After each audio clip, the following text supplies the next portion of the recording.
Hi friends, welcome to మన ఇంటి వంట. ఈరోజు నేను చెక్కలు చేయబోతున్నాను. చెక్కలు మీకు క్రిస్పీగా రావాలంటే ఒకసారి నేను చెప్పిన విధంగా ట్రై చేసి చూడండి. మీకు నా వీడియో నచ్చితే లైక్ చేయండి, షేర్ చేయండి, సబ్స్క్రైబ్ చేసుకోండి. ఇక వీడియోలోకి వెళ్దాము. నేను 1 స్పూను పెసరపప్పు, 1 స్పూను శనగపప్పు నానబెట్టి పెట్టాను. ఈ ఒక 1 అవర్ ఆర్ 1.5 అవర్ 2 అవర్స్ మీకు టైంను బట్టి నానబెట్టుకోవాలి. మినిమం 1 అవర్ అయినా నానబెట్టాలి. పల్లీలు ఒక 3 స్పూన్స్ వేయించి పొట్టు తీసి పెట్టుకోవాలి. నేను ఈ గ్లాస్తోని 4 గ్లాసెస్ బియ్యం పిండి అండి పట్టించి పెట్టిన బియ్యం పిండి. ఇది 4 గ్లాసెస్ నేను జల్లించి బేషన్లో పెట్టుకున్నాను. మీకు ఇష్టమైతే మిక్సీలో కూడా చేసి పెట్టుకోవచ్చు బియ్యం పిండి. ఈ గ్లాస్తోని 4 గ్లాసెస్. ఇది వాటర్ తాగే గ్లాసు, పెద్ద గ్లాస్. ఒకటి పొట్టు తీసిన వెల్లుల్లి, చిన్న అల్లం ముక్క, 1 స్పూన్ జీరా, వీటిని మిక్సీ చేసి పెట్టుకోవాలి.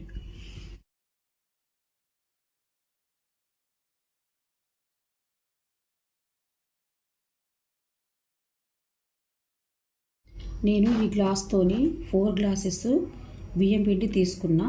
దాని ప్రకారంగా 2 గ్లాసెస్కు గ్లాసున్నర వాటర్ తీసుకోవాలి. అలా లెక్కేస్తే మొత్తం 4 గ్లాసెస్కు 3 గ్లాసెస్ వాటర్.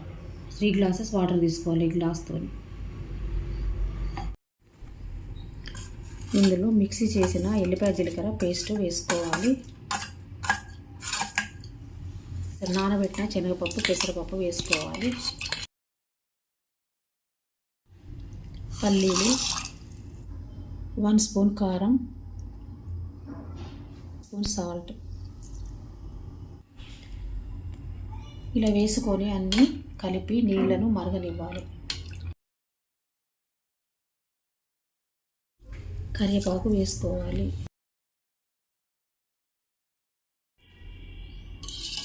ఇలా మొత్తం కలుపుకొని నీళ్లను మరగనివ్వాలి. 1 స్పూను ధనియాల పౌడర్,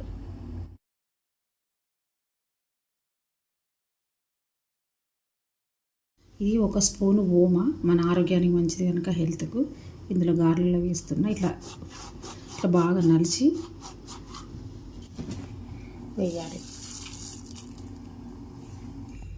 ఈ మరిగించిన వాటర్ని కొన్ని పోసుకుంటూ పిండి ముద్దలా చేసుకోవాలి. ఒక్కసారి మొత్తం పోయొద్దు, ఎందుకంటే పిండి మెత్తగా అయిపోతుంది.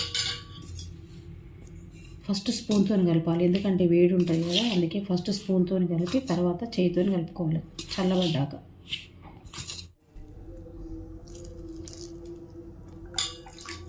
ఇప్పుడు నేను పెట్టుకున్న వాటర్ మొత్తం పడతాయి, పొడి ఉంటుంది పిండి.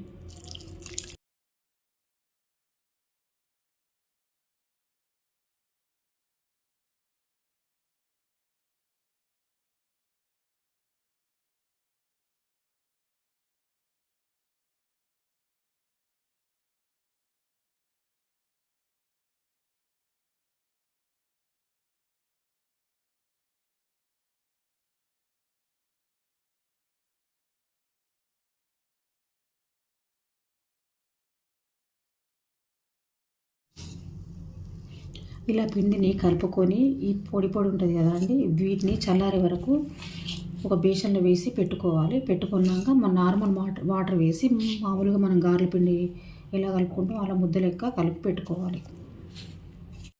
ఇప్పుడు ఇది వాటర్ మొత్తం పట్టిందండి. ఇప్పుడు ఇది ఇలా చేసి ఇట్లా ముద్ద లెక్క వస్తే పిండి రెడీ అయినట్టు ఇలా రావాలి. ఇలా అయ్యాక మీకు మళ్ళీ బేషన్లో వేసి వేరే పిండి ముద్ద లెక్క చేసుకున్నప్పుడు వాటర్ ఎన్ని పడతాయని పిండిలాగా గారెల పిండి లెక్క కలుపుకొని పెట్టుకోవాలి. ఇలా చేస్తే ఇప్పుడు వేడి నీళ్ళు మరిగించిన నీళ్ళు ఇలా గారెల పిండిలో వేసినాయి కదండి, ఇలా చేస్తే గారెలు క్రిస్పీగా మంచిగా వస్తాయి. ఇందులో పిండి వాటర్ పోసి కలిపేటప్పుడు అండి ఏమన్నా సాల్ట్ కొంచెం టేస్ట్ చూడండి. ఇలా కొంచెం తీసుకొని టేస్ట్ చూశాక ఇందులో ఏమన్నా సాల్ట్ కొంచెం అప్పుడు 1 స్పూన్ వేసుకున్నాం కదా, సాల్ట్ ఏమైనా కొంచెం తక్కువ అనిపిస్తే మళ్ళీ సాల్ట్ కలుపుకొని పిండి కలుపుకోండి. గారెల పిండి ముద్ద లెక్క. పిండి చల్లగా వరకు క్యాప్ ఇలా పెట్టుకొని సైడ్కి పెట్టుకుందామండి. పిండి చల్లగా అయిందండి, కాకపోతే కింద అడుగున కొంచెం వేడి ఉంటుంది. అయినా పర్లేదు, కొంచెం గోరువెచ్చగా ఉంటే పిండి వేసుకోవచ్చు. నాకు కొంచెం వాటర్ పడతాయండి, కొద్దిగా లైట్గా కొద్దిగా వాటర్ పడతాయి అంతే. కొద్దిగా వేసుకుంటే పిండి మెత్తగా అయిపోతుంది. గారెల పిండి రెడీ అయిందండి.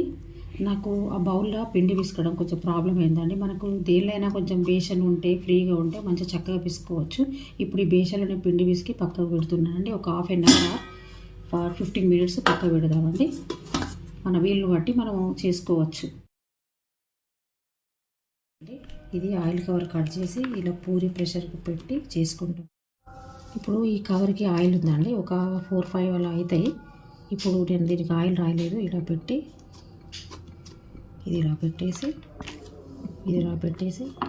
ఇలా ప్రెస్ చేసుకోవాలి.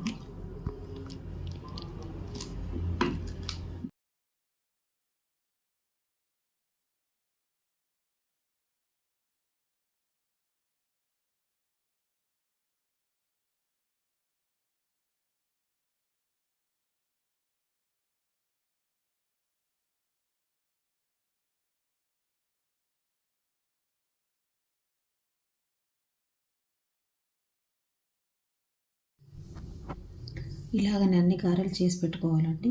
మీకు సైజు కొంచెం పెద్దగా అనిపిస్తే మరి కొంచెం చిన్నగా కూడా చేసుకోవచ్చు, మన ఇష్టం అండి. ఆయిల్ వేడైందో లేదో అని తెలుసుకోవడానికి ఒక చిన్న పిండి ముద్ద వేసి చూద్దామండి. వేడైందండి ఆయిల్. ఒకటి తీసుకుందామండి గారెని. తీసుకొని మనకు ఎన్ని పడితే అన్ని చేసుకుందాం.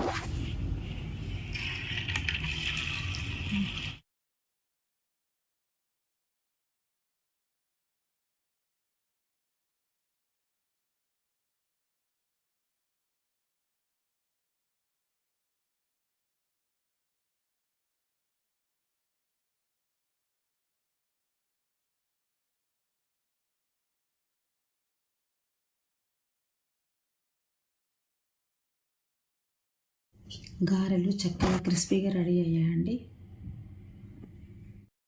చూడండి, గారె రెడీ అయింది. ఎలా క్రిస్పీగా ఉంటుందో చూడండి.